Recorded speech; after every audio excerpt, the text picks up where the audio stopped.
Literally, get up.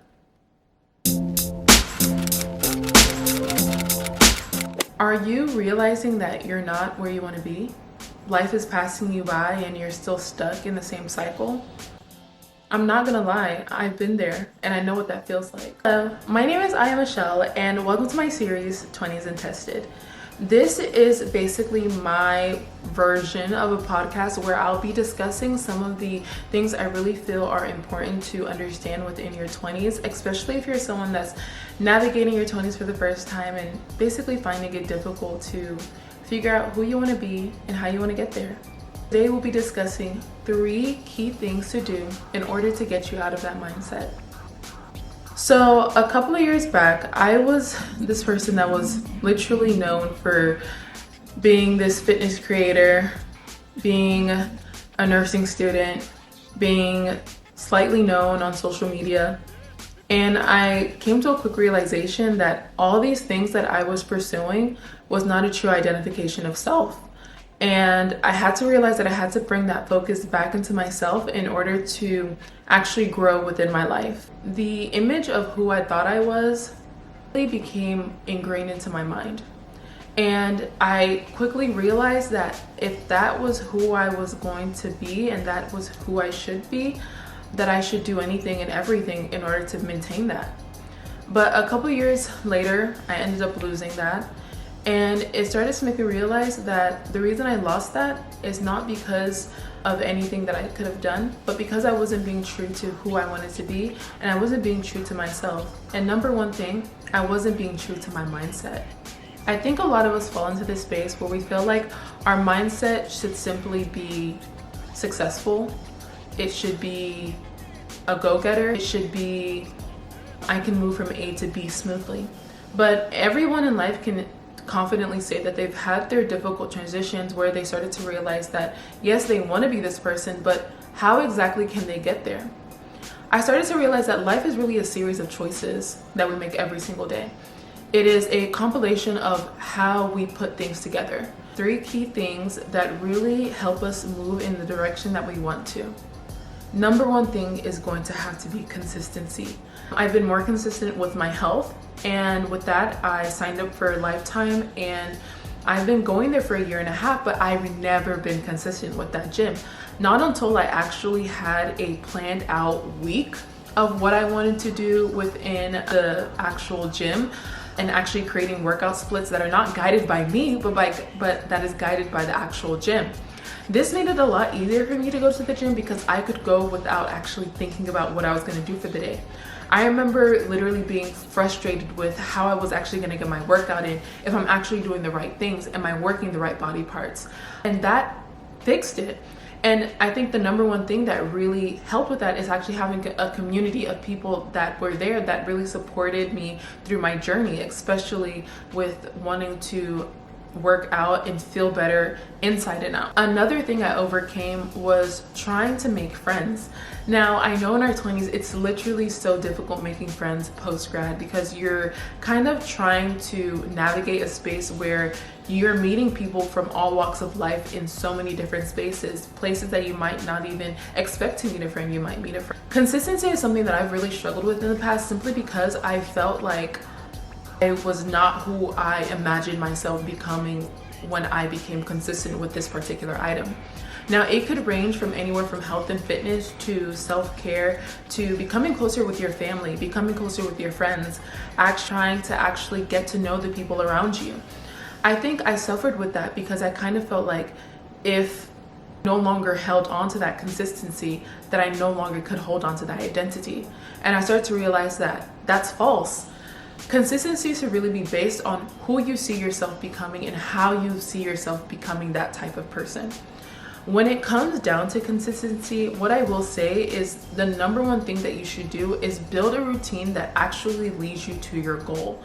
One of the major things that I did this year that really changed my life, especially when it comes to some of the goals that I feel like I've been working on for years that didn't really get accomplished until I sat down with myself and I really understood, hey, what do I want to get done within the next 3 to 6 months? Building your outline upon the next 3 to 6 months is a lot easier than building an outline based off of years worth of work. If you see yourself in 5 months saying, I'm going to be at the White House, you actually have to plan that out. One of the greatest things about also my faith, and for anyone that's a Christian, is that the Bible does tell us that faith without works is dead. So when putting in effort into becoming a more consistent person, you also have to make sure that you're actually praying towards those goals and actually making sure that you're not just leading by your own power and your own power alone. I've made that mistake of thinking that I can do everything by myself and I didn't need any help, and realized that it sent me a lot further back than I ever knew. I thought that if I could just simply be consistent within myself, not have a community that actually encourages that, then I'll be just fine. And it doesn't work like that. How I overcame this was really trying to build a community around some of the things that I really wanted to be consistent with, especially this year.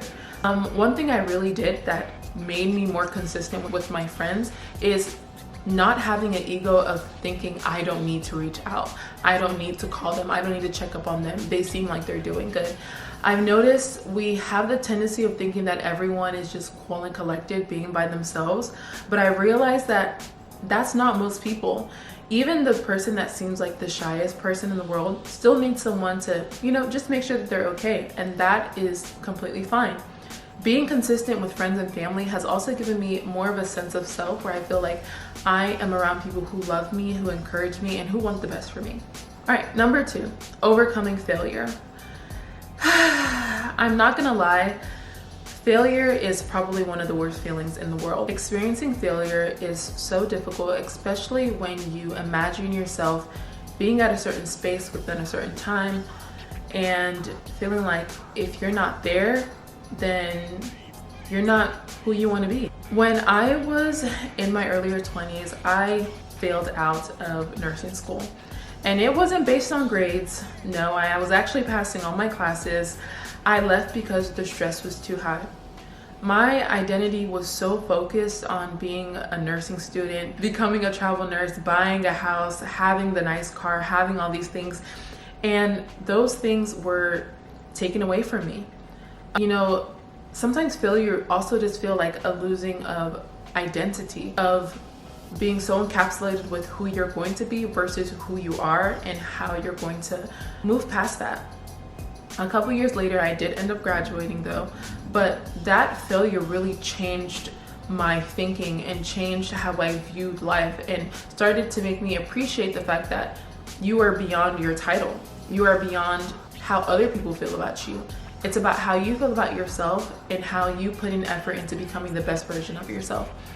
One thing I genuinely believe is that nobody knows us as much as we know ourselves. I took about a year off school, and within that year, I genuinely thought that I just needed a break. I needed time to really navigate nursing. I needed time to really understand why I was doing it, what I wanted to do, how I was going to navigate that space. And within that, I started to realize, do things at your own pace. That is one of the biggest ways to overcome failure. Do things at your own pace. You don't move when other people move. You move when you're ready. That is how you kind of give yourself room to understand that it's only failure when you know you didn't try. It's only failure when you feel like, oh, I could have done everything and I didn't do anything. But if you know that you put your best foot forward and you have tried your best, then you're gonna be just fine. My number one way to actually overcoming failure is trying to find light in every dark cloud. How are you going to learn from this? How are you going to pick up? How are you going to change your thinking? How are you going to basically make yourself into who you want to become despite those failures? Sometimes I've realized that life is like a picture. You don't make any failure unless you give up on painting. So with that being said, keep going. It's gonna be just fine. Overcoming failure is like overcoming your fear. The more you try, especially if it's something that's worth trying, the more you realize you're gonna fail a lot less than you first did. 3, you are not who you were yesterday.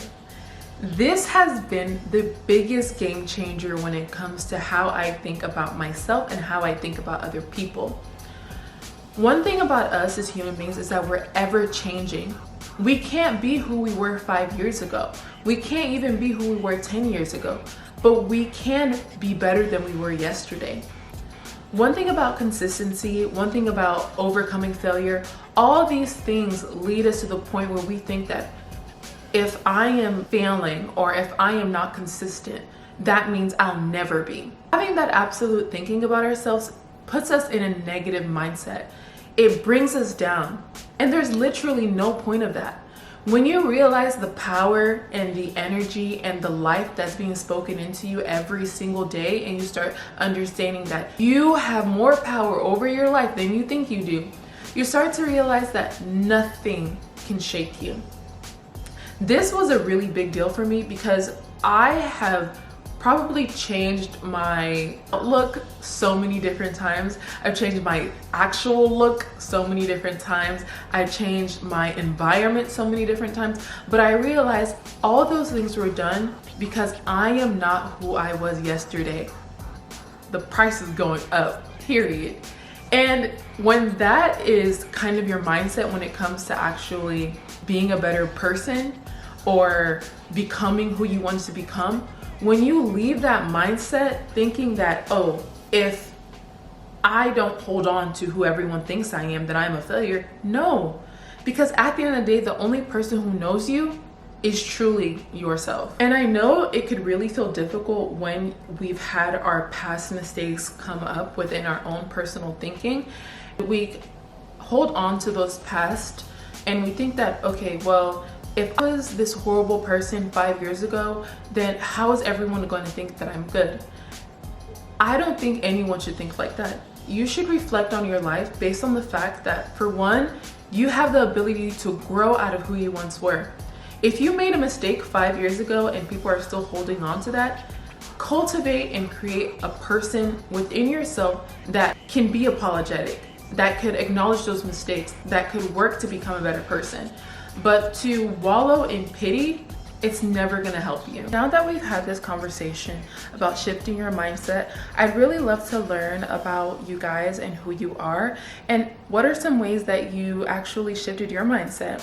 What are some things that you feel that others can do in order to really improve the trajectory of their life, and how to stop feeling down, especially when you know that you have the potential to be so much more than you think you do. Thank you guys so much for watching my channel. Make sure you like and subscribe, and I will definitely be seeing you on my next one. Bye.